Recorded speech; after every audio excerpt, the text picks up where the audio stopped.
Sorry, actually, the format initially, my bad. Oh. Thank you for throwing up the right graphic. I called it incorrectly. But obviously, starting off, we start with 16 teams from the PCS2 North America Grand Finals. Play the top 8 teams from the NA Challenger Cup. We're playing for $50,000 here in the group stage. That pricing does 100% go to this. So there are 2 stages to the prize pool. And then the top 16 teams to the PCS3 NA Grand Finals. And then the bottom 8 teams will go to the NA Challenger Cup 3.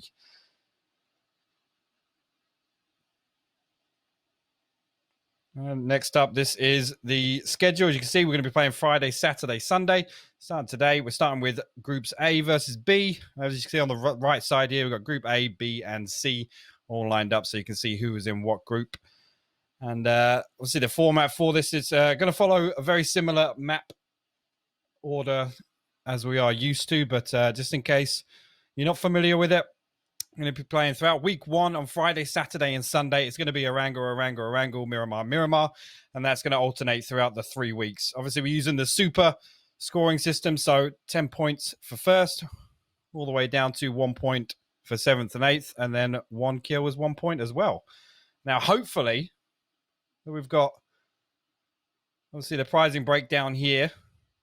You can see, start off with $5,000 for first place, $4,000, $3,000, 2.5, 2 for everyone else. So everybody getting paid here. A couple of bonus pricing on the right side. You can see here $500 each for one of these. And obviously we decide that by the end of it.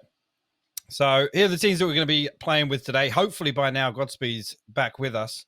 Not sure if he can give us a little hello. Oh, he's still working on it. Okay, fair enough. Well, here are the 16 teams for today's lobby, guys. This is Group A versus Group B.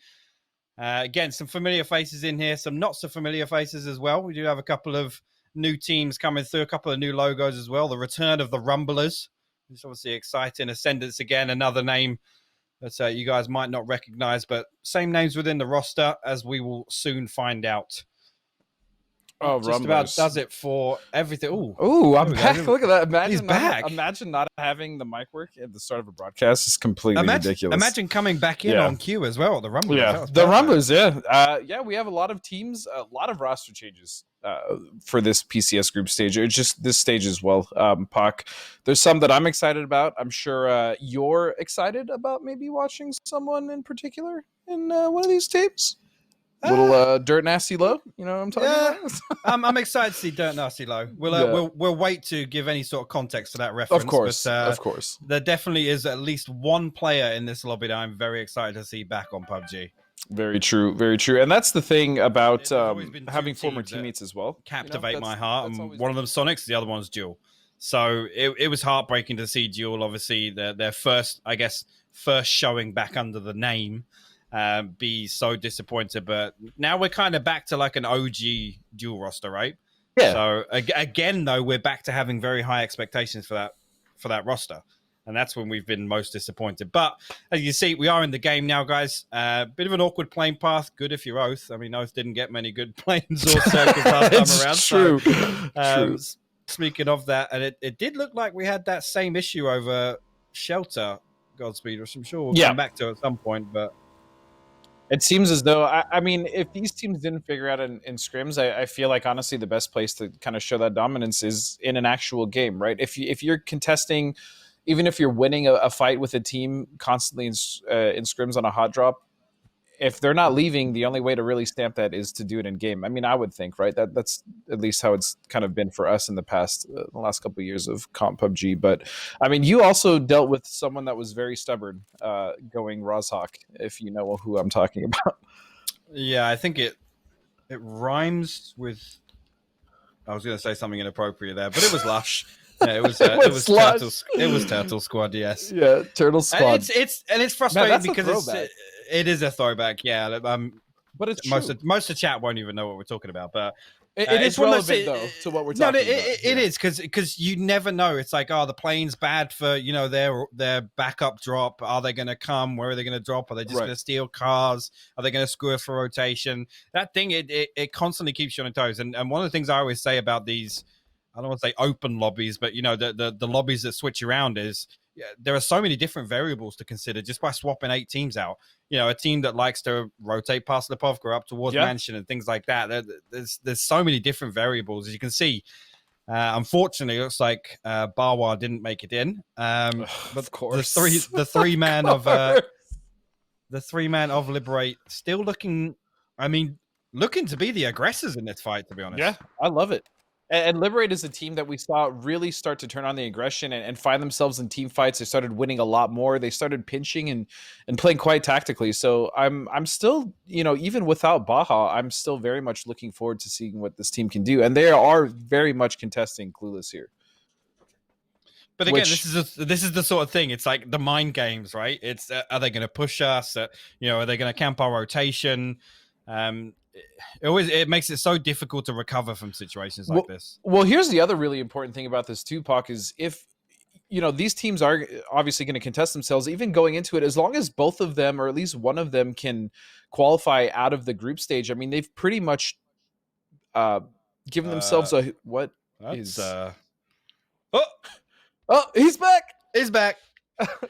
Yeah, going into the group stage, there's a huge confidence builder as well if you can maintain the position that you want and fight off another team. It's gonna discourage a lot of other teams from either coming by or stealing your cars on rotation or what have you, or even just contesting you. So I like this from Clueless, but it is also very risky. I mean, it's possible they shoot themselves in the foot here. We'll have to see.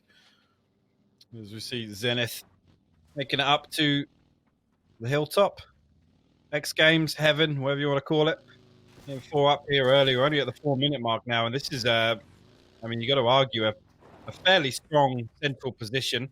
Oh yeah. Again, not one usually that nets a lot of kills because, I mean, the more time that passes, the less likely somebody's going to send it from out of circle to get here, and anybody that's close enough now is going to be able to scout out their presence pretty easily. Yeah, there's just not.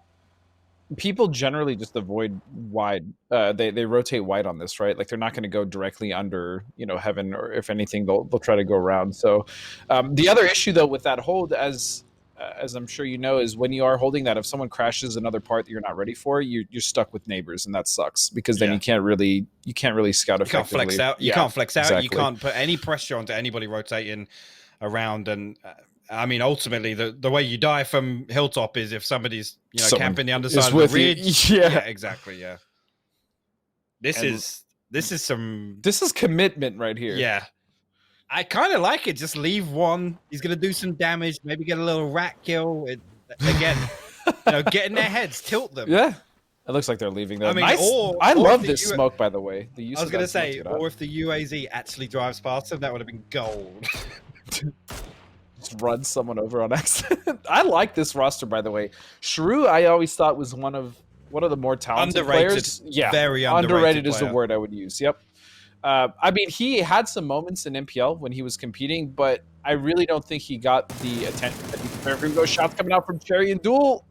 He's gonna find a few connections. Nothing gonna come out though. But yeah, I really like this Clueless roster. Shrew, Hambino, dude. Hambino's probably one of the nicest people in this community. He's also a fragger though. He's a sweetheart.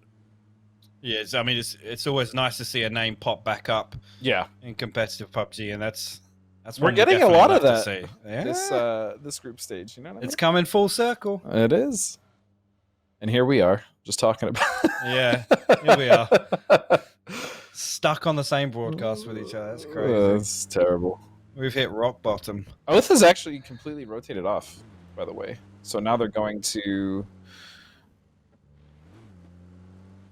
Looks like they're just scouting going around. What do you call that compound, by the way, that you currently have Pat at? We used to call that Dare compound. You remember? Gunner and his team used to always sit at this compound. Yes. I don't know what it's called now. We just called this Dare compound. Well, I would just call it Halo compound. Okay. Because of the STK. Well, it was either that or who was the other team that used to drop there? I can't remember now. Was it Taylor J with the United on like the night split? Yeah, well, they would do. Right? It was EU because they would do the prison split with. Yeah, it was basically the night split. They'd do prison. Someone would get shelter. Yeah. Actually, we got presence up on the side of prison here. Oath already set up for this, but they're going to have heard the audio cue of them pulling up, and again, they're not really in the open right now, so I don't think they're going to be able to pressure too much towards the shack. Maybe this is just keep them at bay for the time being.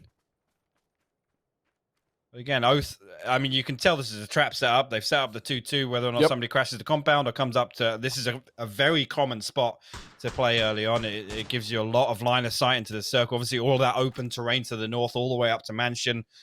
So definitely set up to try and hold these rotations off Mill to Power and up highway towards Lipovka.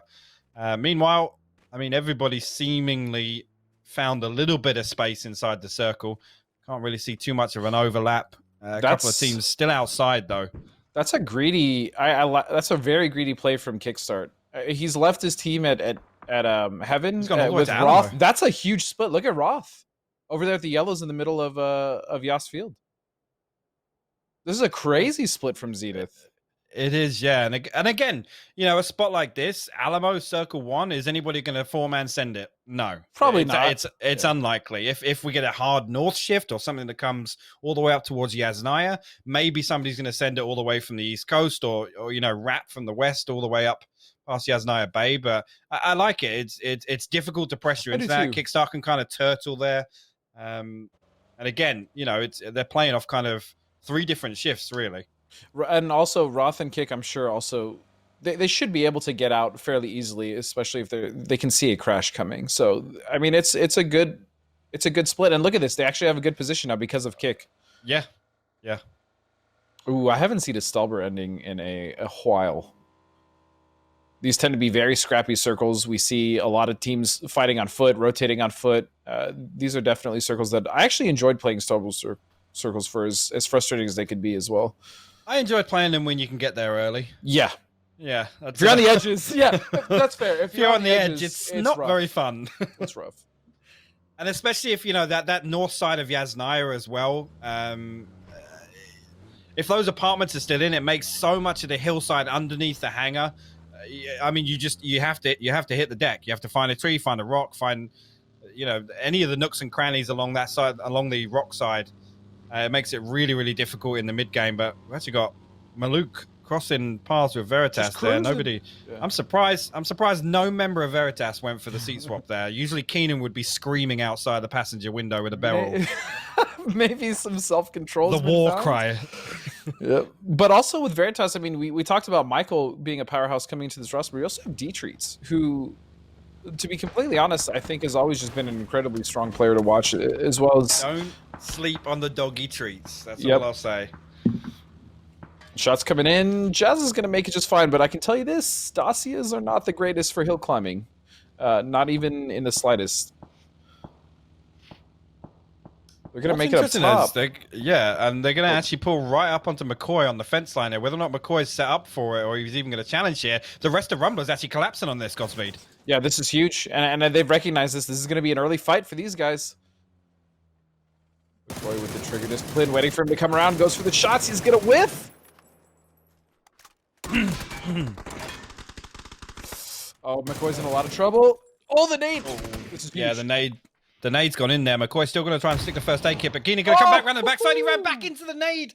McCoy will fall on the edge of this garage here, and Veritas drawing first blood, although it hasn't been flushed out just yet, but Rumbler's desperately trying to recover from the situation. Gaxi might be able to... Oh, that's a perfect volley. Keenan, even that play with the first nade, he trapped McCoy to move basically in the position he wanted him to. Very well played from Keenan.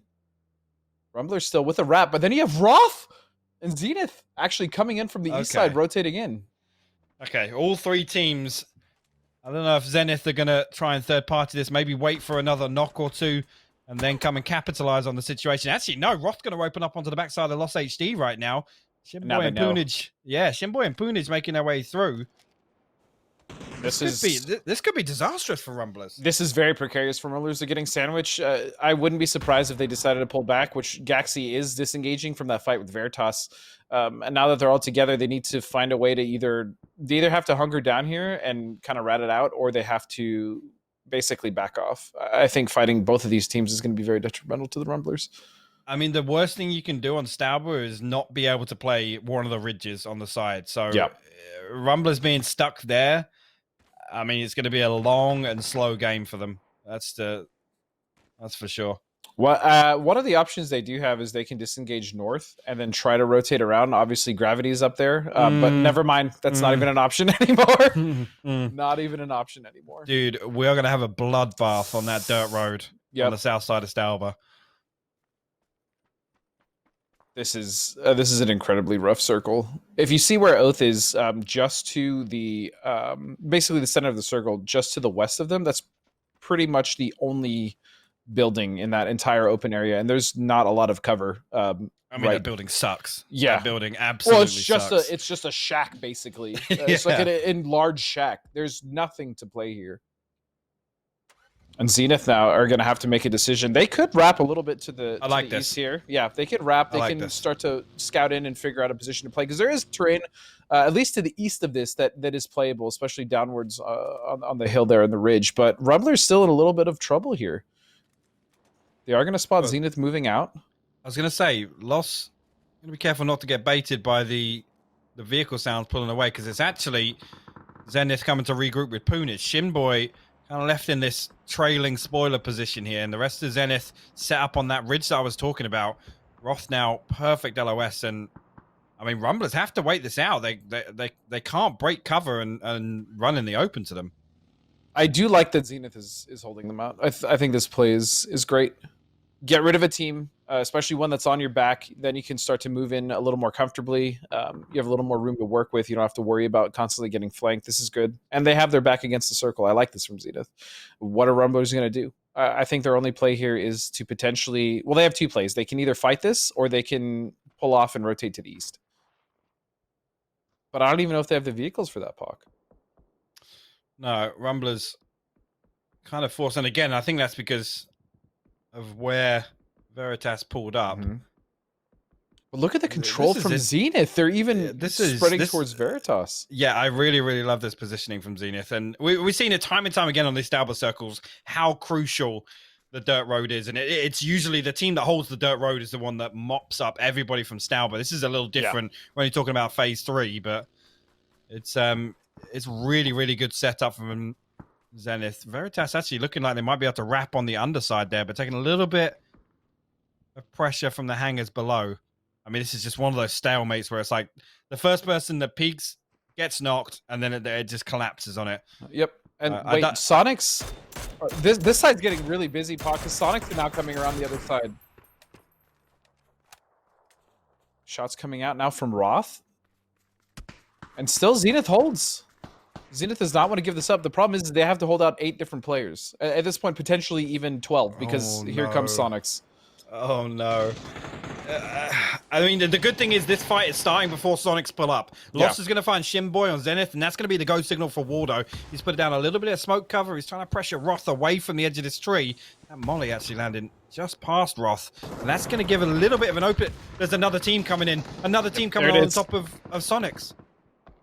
It is Virtue, actually. Virtue are fighting. This northern edge is insane. Shots from Kickstart. Can he find the mime? No, he doesn't. And Shinboy does look like he's going to go down, but Zenith is still holding. This is craziness. Oh, no. Zenith, they're just going to get pinched in between Rumblers and Soniqs here. And this Shinboy's back up, so it's not necessarily over for them right now, but the timing on Lost finding that knock was absolutely huge. This is disgusting. Look at this overview. Oh, my goodness. And Huid has already gone down. Soniqs with 2 kills now. Can he find Roth through the smoke? No. It's going to be Poon. But Soniqs, they have no idea what they're walking into here, so... 3 different teams are also taking shots at Virtue as they are pretty much getting wiped out and eliminated here. Shrimsy slowly pulling up. Roth is there. Roth is aware. Rumbler's still on the backside of this. Did you just see a head? He did. Yeah, Shrimsy caught Roth's head on the edge there. Mine will find it. So Soniqs will net themselves. Yeah, they'll net themselves the 4 kills, but... This is the issue, though. Circles coming in. These teams have spent so much time fighting on the North Pock that they now have to run in on foot. There's no time for... potentially scouting something out, especially with vehicles. They're just going to have to send it somewhere a little closer to the circle. I think Veritas will be okay. They have a pretty clear sight line of what's in front of them, But the teams coming off behind them are not okay. I think Veritas is going to potentially just hold them out. I mean, Soniqs making their way downhill as well. Keenan. That was a beautiful front flip, to be completely honest. That looked great. Yeah, it did. It really did. And Veritas with 5 kills managed to keep at least 3 alive. I mean, well played to them so far. That was a very crowded north edge. As now Mime is slowly starting to coast in behind Veritas. It's got a little bit of a dip here in this tree to work with, but this is actually okay. This is not bad. The issue is that it's very open to Clueless and potentially Prozone Snake. And Clueless, I mean, pulled up correct me if I'm wrong, right in the middle of that valley, right? Yeah. It's literally in the lowest point of the valley. Yeah. NHS actually going to find Wooly with the mutant of all things. I forgot that gun was in the game. Oh, okay. Okay, I thought there was a reality where Penta actually turns on Baddie there, but he's down to 6 HP. He does get the kill onto him. There you go. NHS will find another with a mutant. Yeah, I'm pretty sure he's going to have the most kills with a mutant ever. In all PCSs combined. Starting right now, Cherry in a very rough position. Yeah, this is not looking too good, especially with Ult holding that. Yeah, and this is going to be the end of Cherry and DUEL. Things you hate to see. Listen, it's just the first game. You know, It's just the first game. And this circle, let's be completely honest, has been a real doozy, so to speak.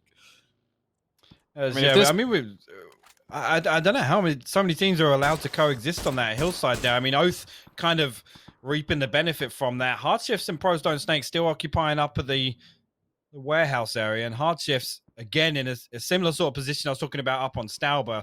It's usually the team that can control the rocks on the south side here and wrap the ones that come out on top.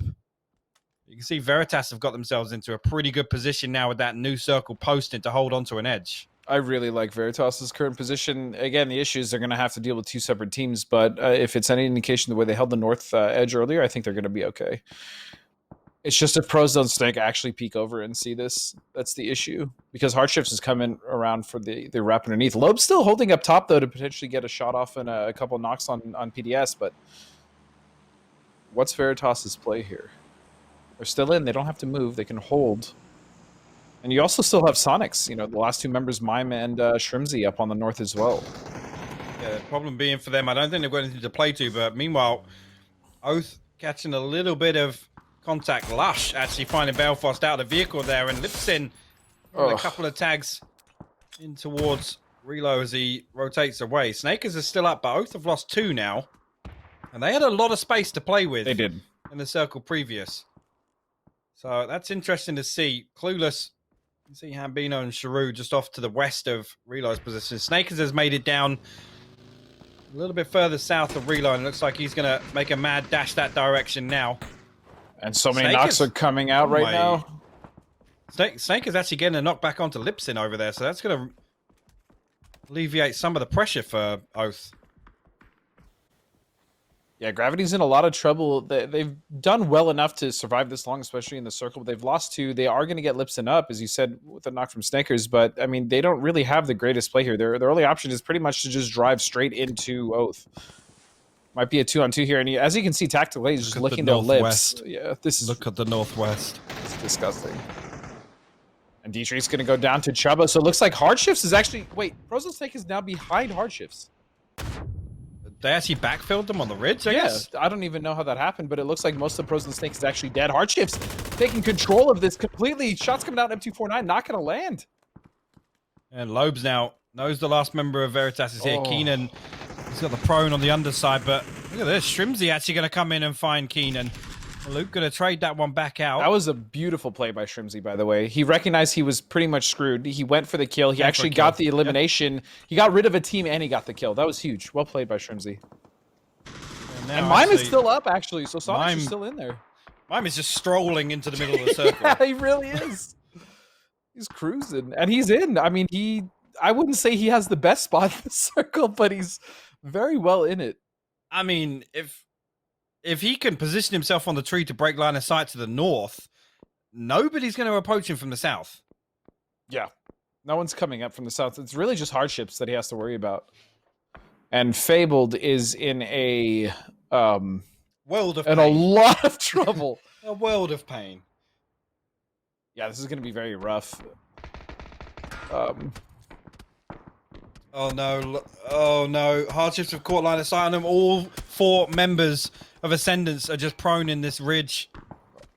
Here's the crazy thing: Hardshifts can also clean up Fabled, because they're gonna have to come out, and they're the only position they have to go is pretty much exactly where. Oh, this is hard to watch. As soon as they caught line of sight of the first one, you know they're just going to start sending shots down this way.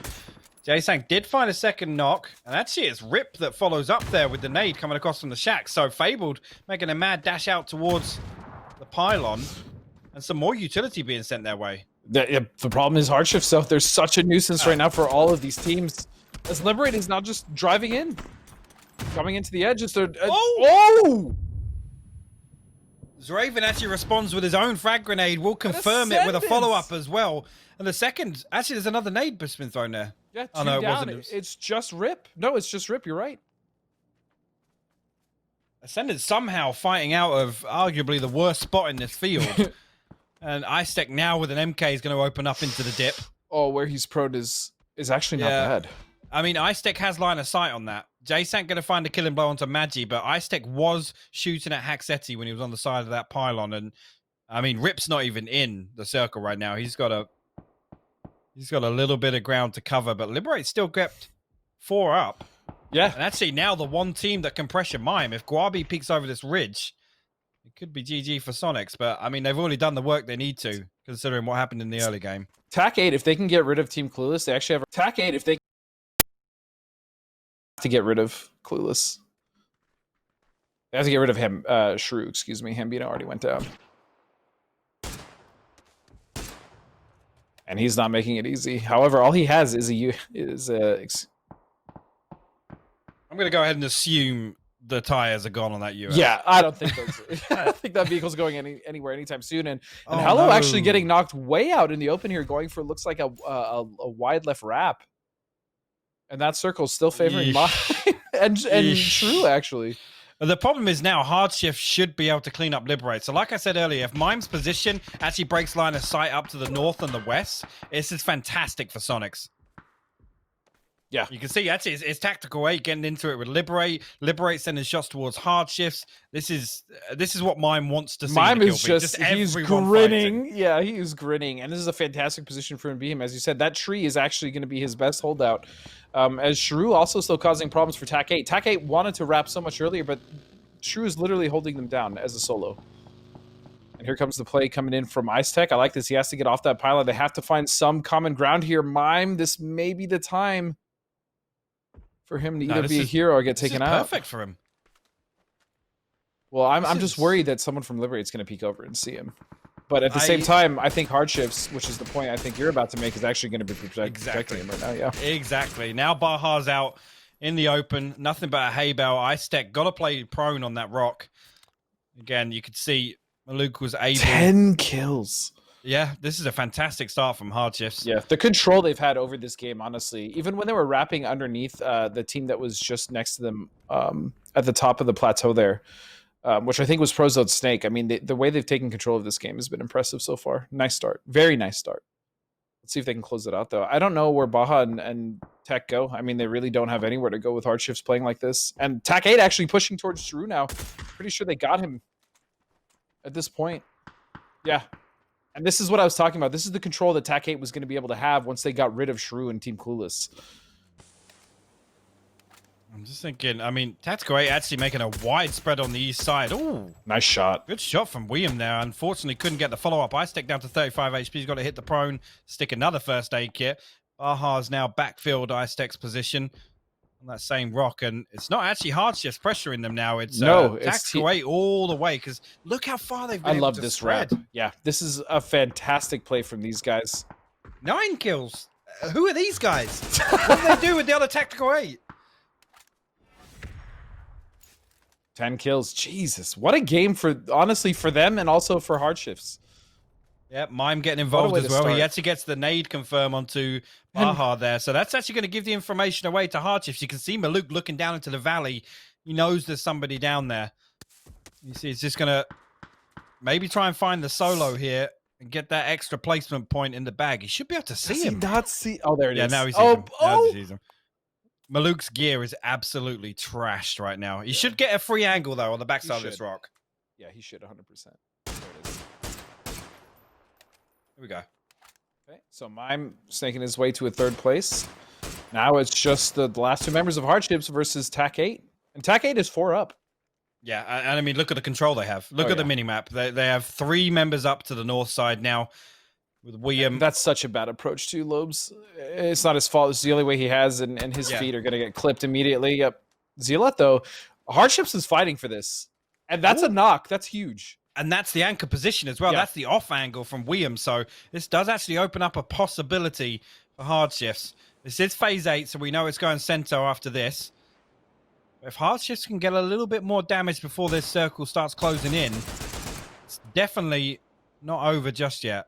Lobes just really has to be careful of Steezy. Steezy's in the spot to pick him out, but actually the smoke's blocked. I love this play from Lobes. I love this play from Lobes. Slow play it here. Don't. Oh, I think he's giving away an audio cue. Take your time. If he gets a knock here on Zealot. Oh, no. No. The molly could be good, though. Oh, it's just short. So now he's got to take the 1v1 again out in the open, and there you go. That was so close. It will be Tactical 8 of all teams to come out in game 1 with a 12-kill win. I mean, I don't know how far on the predictions list they would have been, but they definitely weren't up there because this is not the same team we saw previously. No, especially I think the biggest tell there was the fact that they really pushed out and took control on that end circle. That's something that we don't really see a lot from TAC 8, especially in those final circle positions where they kind of just hedged their bets or wait a little bit. They were very aggressive. They pushed out on that northeast side. They took control of the entire circle. And although they had some great efforts coming out of Hardshifts to try to contest them, I mean, they shut that down. And with at least 10, 11 kills, that was a really good game for them. And then Hardshifts, man. Hardshifts really came out. Pros on Snake, I thought for sure would have the better position there, but I mean, they came out with at least 10 kills as well. And then, you know, the Sonic Snake. Yeah, I mean, a couple of other notable kind of mid-game performances, I'll say. Obviously, Veritas coming out with some kills, even though you could argue, you know, if things go slightly differently up at Stauber, they can reposition a bit better. But Zenith as well, you know, got to commend their kind of reset and their fine. It was just the timing that was off. As soon as Lost HD got that knock, it pulled, another 2 teams actually over from the east towards Stauber, which it made it 5 in total up there. But Zenith, they had a really, really good setup there to hold on to Stauber. So it's a shame that we saw them die when they did. I really like the ideas behind the way that they were spreading themselves out, as well as we saw they were obviously holding Rumblers, and then they even sent 2 a little more off to the west to hold Veritas, who was also up there. So they really were trying to take control. Obviously, I think they just bit off a little too much, a little more than they could choose, just because there were so many teams coming in. As you said, there was 5 teams at the top north there, and they did get caught in between there. But overall, this is just the first game, right? Like, this is just a very, very small sample size of these teams kind of getting in the groove and getting comfortable. But remember, the groups are going to rotate as well. So it's very important to get those points as fast as possible. And so far, I mean, Hardshifts and Tactical 8 have definitely done that. It's been nice to see them kind of start this one out on top. But we'll see. We'll see what happens. It has, yeah. Definitely a good start. Guys, that's going to do it for game 1. We're going to throw it to a short break, and we'll be back very soon with another game of Erangel. Catch you soon.